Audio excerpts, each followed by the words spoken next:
and hello everyone, my name is Lucy and welcome to Books and Brushes. How are you all doing in quarantine? You okay? Well, hopefully you're a big book nerd or looking to be a big book nerd and you want some recommendations. Now, I know a lot of these kind of videos are floating around right now, and I know that a lot of book nerds are trying to find light, fluffy books, you know, things to distract them from today's world.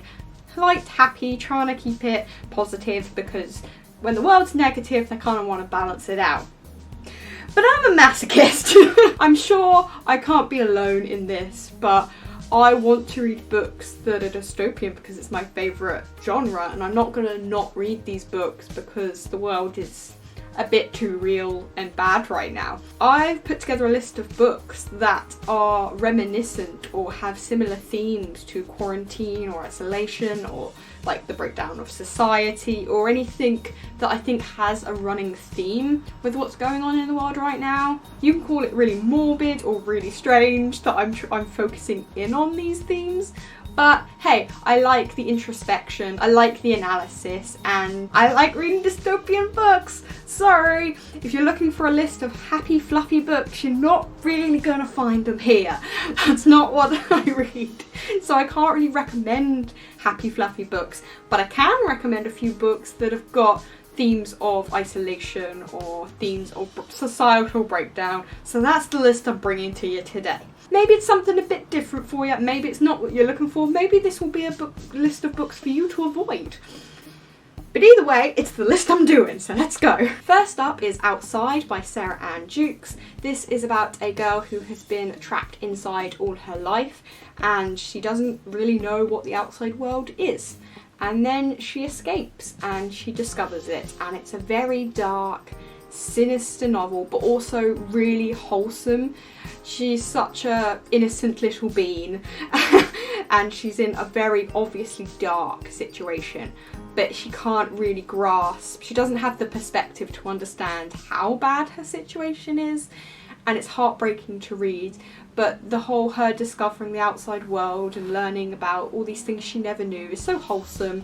It's kind of like Rapunzel but gone a shade darker. There is that theme of lockdown, quarantine, being stuck in one place. This is a really great one if you kind of want that theme of a Rapunzel type character exploring the world and breaking free of her confines. This is a really good book that has those themes. Ready Player One by Ernest Cline. This is a very, very popular book that got very popular a couple of years ago, I can't remember. In this future, society pretty much is stuck inside and they all basically live their life through video games. So they explore, and this is about this contest where if they find this Easter egg in a game, they get riches beyond their wildest dreams. They get to inherit the company which the game is, and it's basically the entire worldwide economy is in this game.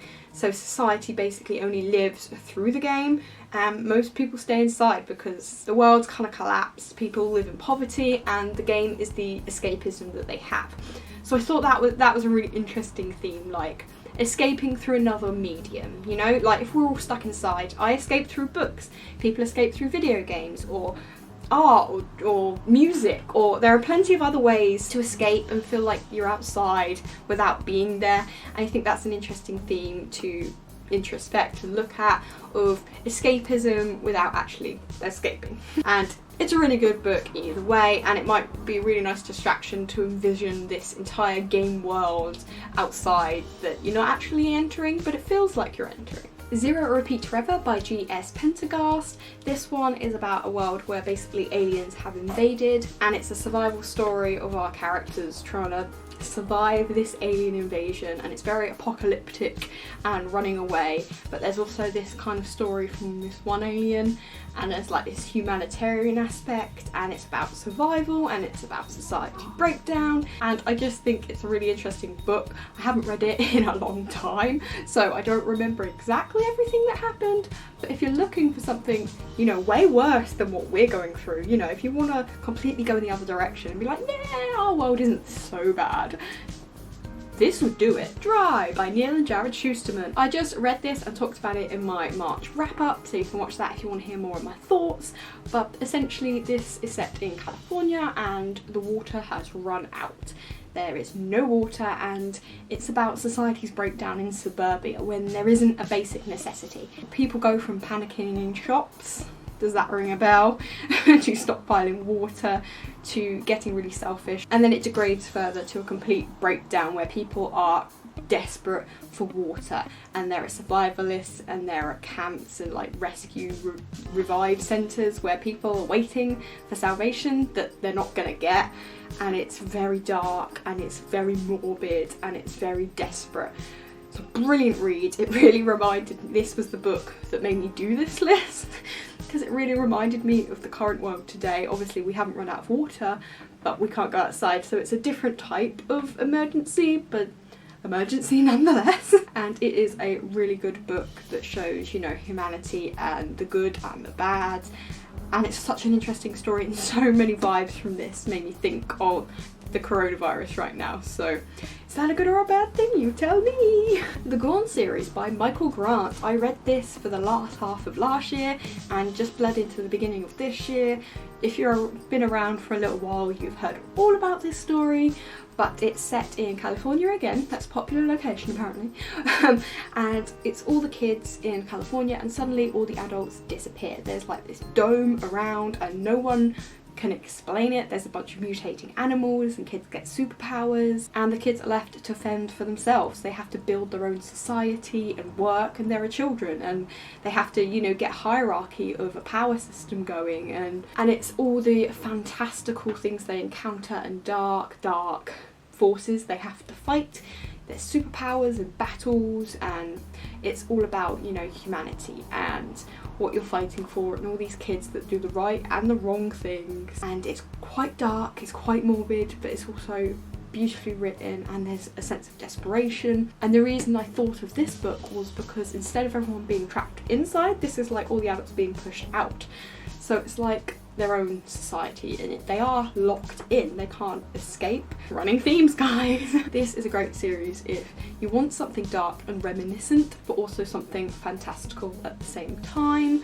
This is a great option, and it's a great series, so you can completely binge this whole series. Quarantine in isolation is a great time to do it. Now the next one is Echoes by Laura Tisdale, and one I have on Kindle.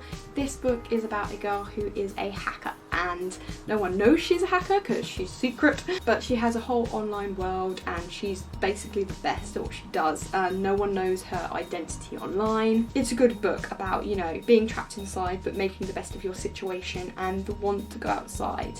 So if you're feeling that wanderlust, she hacks into the biggest government systems and exposes truths and works with this group. And one day the hackers start disappearing and going missing, and she has to do the thing that isn't in her comfort zone, and that's leave her bedroom and go outside and do this mystery in person without hacking through her computer. So if you're sensing the theme there, this is like a girl who stayed inside all this time and now she has to venture outside. She doesn't want to. It's not her wheelhouse at all, but there's not much she can do. She's forced to go outside and confront this, and it's a really beautiful story about this girl and the issues she's facing, and the characters are so good, and there's a mystery. So yeah, again, running themes. That's a brilliant book. I absolutely love Echoes, and no one really knows about it, so it's a great book to read, and it is about venturing out and going outside your comfort zone, or in this case staying inside our comfort zone. This video is so weird, I don't even know. Everything by Nicola Yoon. This you've probably heard of. It's about a girl who is essentially allergic to everything. She has the worst immune system ever, so she has to stay inside. So she's trapped inside her whole life, and she just looks out the window and wishes she could go outside, but she can't. And she has so many different ways of enjoying her life inside. And I think that would be a really interesting thing to read right now, to find ways of enjoying life inside and looking out, but not actually having to go out while you're forced in this situation. Kind of make the best of it and take a few tips from Maddie, because she's been doing this a while. And this is a love story about her and the boy next door, and them having to stay apart but falling in love, and her when she does finally venture outside. I know this book has a few issues. I won't spoil nothing, but you want to know ways to cope and get through and live a happy life inside. This might be a great option for you. 5 Feet Apart by, and I can never say these names quickly, here we go, Rachel Lippincott and Mickey Daughtry and Tobias Ikenoi. There we are. So this is about a girl who has cystic fibrosis, that's it, I remember. She is in hospital and she can't really go near people because if she gets infected, she can't possibly get the chance at a new lung, and she needs a new lung to breathe, and she's on this list. And then another boy who comes who has cystic fibrosis, and they can't go near each other because if they somehow infect each other, they will ruin their chances at new lungs, so they have to stay 5 feet apart. And it's this really sweet and sad and beautiful story about these two teens that fall in love but can't go near each other, and who are kind of risking more and more and more. If you're feeling isolated and separated from people right now, this might be a really sweet story. If you're feeling isolated from not being able to get closer to your loved ones, maybe you're separated from your other half or your family or your friends, and you're really feeling sad and lonely, this will be a really cool book because it'll show, you know, there are a lot of people that can't get close and can't hug, and it will be a different way to look at it, but it'll be a great way to feel other people's shoes and how they live their lives generally without it being a pandemic. So that might be a nice theme there if you want to explore that. Next I have Out of the Blue by Sophie Cameron.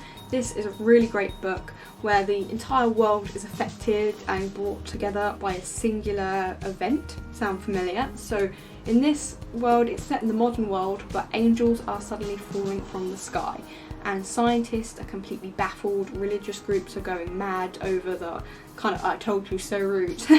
The entire world is shifting of what they knew when angels fall from the sky, and there are people like desperate to get know more about these angels and find them. There are like being hunters, and it's the story of this girl. Her dad is a big angel hunter, he almost has an obsession over it, and then she ends up finding the first angel that fell who survived, and it's her job to kind of keep her safe so the world doesn't attack and keep her locked up, and she wants to get this angel back home. Instead of scientifically picking her apart, she wants to kind of save her, and it's her and a couple of friends. It's set in Edinburgh. It's a really great setting. It's a really sweet story about humanity. It's a global event that affects the whole world. Every country, every language is talking about this event, and it's about this one girl in the midst of all this, and she discovers the epicenter, and it's a really beautiful story. And I thought that whole theme of we're all going through the same thing right now, and if you're looking for something not too apocalyptic, this would be a good one. Next I have Girl in the Window by Penny Jolson. This is a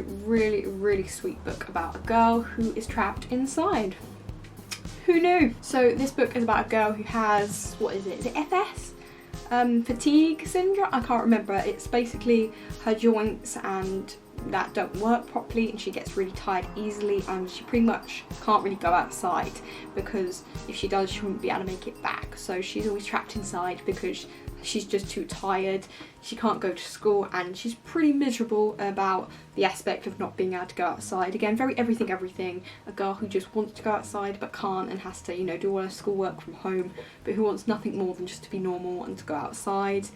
And she ends up seeing a mysterious event across the way. She sees what she thinks is a girl being abducted. So she calls the police, but they have no one else confirm this. There's no possible evidence that someone has been taken. So this girl is really confused, like, did she see what she saw? And then there's this whole mystery element of her trying to figure it out just from her bedroom, that she can't go out and investigate it, but she tries to do it from home. And there's this next door neighbour who she befriends, who's really sweet, and it's about this girl, her trying to solve everything and do everything from her bedroom, and her going outside, and her still trying to be helpful and useful and feel good about herself even though she can't go anywhere. If you're feeling that, you know, oh, I can't do anything, I'm trapped inside, there's nothing I can do from home, this girl manages it, and it shows again, you know, that there are plenty of people that not being able to go outside is their normal. Like, there are people that are trapped inside from, you know, disabilities, and this is just the normal way of life for them. So it really shows that, you know, you may be trapped inside for a couple of months, which sucks, but in the grand scheme of things, you know, you can do it. It's not that hard. Just, you might get restless, but there are plenty of people who are in worse situations who've had to do this their entire lives, or who will have to do it after all this is blown over. So this will be a nice way to kind of think, there are people that have to do this all the time, and it's like stepping in their shoes, not only through the book, but by the situation right now. And that'll be nice learn something through this experience of staying inside. Learn that not everyone has the ability to go outside like your normal day-to-day life would be. I think this would be a really, really interesting one from that retrospect, and knowing that you can do things and you can have an effect and an impact and be a great person just from your bedroom. So this is a really, really great one. Now I have The 7 Deaths of Evelyn Hardcastle by Stuart Turton. This book I read back in September, I believe, and it is about a person who is trapped in this mansion party, and he has to repeat and relive the day over and over and over again until he solves the murder of Evelyn Hardcastle. So he has 7 days and 7 guests to inhabit. Every day he's a different person at the party, and he has to use their strengths and you know, cope with their weaknesses as he solves this mystery. I thought this would be a really good one because there's a real feeling of trapped, because he's in this Groundhog Day-esque, can't escape in this mansion until he solves this murder. There's this real theme of trappedness and not knowing who you are, and I thought this would be a really fun one. If you wanted something a little bit more magical, a little bit more mysterious, this would be a great one to read, although it does have those themes of isolation, having to fight for the right to escape. So I thought this could be an interesting one if you're looking for that. I have This Mortal Coil by Emily Savada. I read this so long ago I barely remember it, but I do know that there was like a disease that infected the world, I think. I can't really remember. You can like hack into your own DNA, and there's a lot of like kind of science in this book, which is well founded because the author is a scientist, I believe. So that's really interesting because this is all fiction, but it has this like kind of base of reality. So that's really fun to read, something super fantastical, but it is realistic in the way that the author knows what she's talking about. There is this sense of we're in a future almost apocalyptic-y type world where a disease has reigned and she doesn't want to be infected, and everyone's super careful about contracting this. I don't remember much of this book, but I remember that was in here. If you want to be really masochistic and read stories about infection, here you go. I don't have many stories about zombies or worldwide pandemics and diseases or anything of the ilk, but I hope some of these were close enough. They definitely had running themes, close enough to be able to relate in some way to it, but not too close. And The Darkest Minds by Alexandra Bracken, if you want a good old book about kids with superpowers who are in basically a containment camp, a concentration camp of sorts, where they're trapped because of their power and the world is scared of them. If you're looking for something about a break-free kind of story about these people that have been trapped and isolated and locked down in kind of a prison and who escape, it's quite dark, it's quite moody, it's very teeny angst and escapism. But if that's what you're looking for, this trilogy would be a really good one to go for. And again, with the Snow Like Ashes trilogy by Sarah Rush. I read this a good couple of years ago, so this was a long time ago. But this is a story, a very fantastical story set in a fantastical world where there are certain races of people that are being contained, and there's like the seasons, there's winter, summer, autumn and spring. Winter has been oppressed, completely wiped out mostly, and there's only a few left. And there are a lot of people trapped and confined in like a concentration campy type of thing. And this one is about a group who fight for the right to exist and about a bunch of challenges and war. So this one's very fantastical, but it's got that kind of trapped oppression, if that's what you're looking for. There are probably 100 more I could name that have diseases or isolation or some kind of running theme in them, but those are just the ones that I could pull off my shelves that I thought of just now. If you want a list of fluffy happy books, there are probably loads of videos right now on YouTube showing you that kind of list. But if you're looking for something a bit different, if you're looking for a bit more introspection, a bit more interest and intrigue, and kind of tying these fictional dystopiannesses to the current present world and trying to learn something out of it, or trying to connect the two, find an interesting analysis, if you have that kind of mindset, kind of like I do, then this is hopefully a cool list that you could pick a few books from depending on which direction you want to take that. Maybe there's only a couple of people that care about this. Maybe most people think it's, I know, offensive in some way. I have no idea. People can be strange. Either way, I hope you enjoyed this list, and whatever you do, whatever you read, stay safe, stay home, and I hope you don't get too bored. Find a bunch of fun things to do, a bunch of skills you can brush up on. Find a new skill or hobby, try new things, video chat people, cool people. It does not have to be the end of social life, it does not have to be the end of fun or learning. It can be a whole experience, a good experience if you let it. So stay home, stay safe.